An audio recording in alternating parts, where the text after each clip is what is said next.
আসসালামু আলাইকুম। ঢাকা শহর আসলেই ঢাকা, কারণ ঢাকা পড়ে গেছে প্রাকৃতির যে আলো বাতাস, এইগুলো ঢাকা পড়ে গেছে।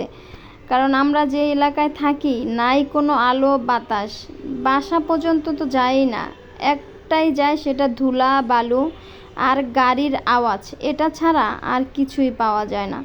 তো তার ভিড়েও এরকম সুন্দর সবুজ আশেপাশে যদি একটু সুন্দর জায়গা পাওয়া যায় বলেন তো কতই না ভালো হয়, তাই না?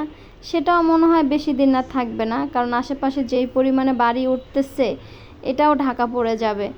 কিন্তু তারপরও যতটুকুই আছে ততটুকুই মানুষ দেখেন কি পরিমাণে আসে শুধুমাত্র একটু নিঃশ্বাস নেওয়ার জন্য, একটা সুন্দর বিকেল কাটানোর জন্য। প্রতিটা মানুষ তাদের পরিবারকে নিয়ে, ছোট ছোট বাচ্চাদেরকে নিয়ে এসেছে, যেন বাচ্চাগুলো একটু খেলাধুলা করতে পারে, একটু দৌড়াদৌড়ি করতে পারে। আর এখানে কোনো ধুলা বালু গাড়ির আওয়াজ কিচ্ছু নাই। যারা ঘুরতে আসছে তারা গাড়ি নিয়ে আসছে, তাছাড়া এখানে কোনো গাড়ির আওয়াজ নাই, কোনো ধুলা বালু নাই, মানুষের হল্লাচল্লা নাই, কিচ্ছু নাই। খুবই সুন্দর একটা জায়গা। আর এখানে আমরা প্রায় আসি, কারণ আমার বাচ্চাদেরকে নিয়ে যখনই একটু সময় পাই আমরা এই জায়গাটা এসে সময় কাটাই।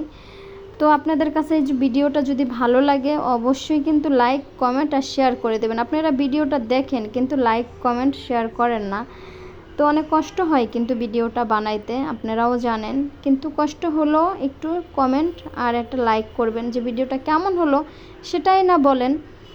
তো এই আর কি। তো আমার ছেলে এখানে পাঁপড় কিনে আনছে, আমরা এখন পাঁপড় খাবো, আর আমি একটু পাঁপড় নিয়ে একটু মজা করলাম আপনাদের শুধু একটু মজা দেওয়ার জন্য।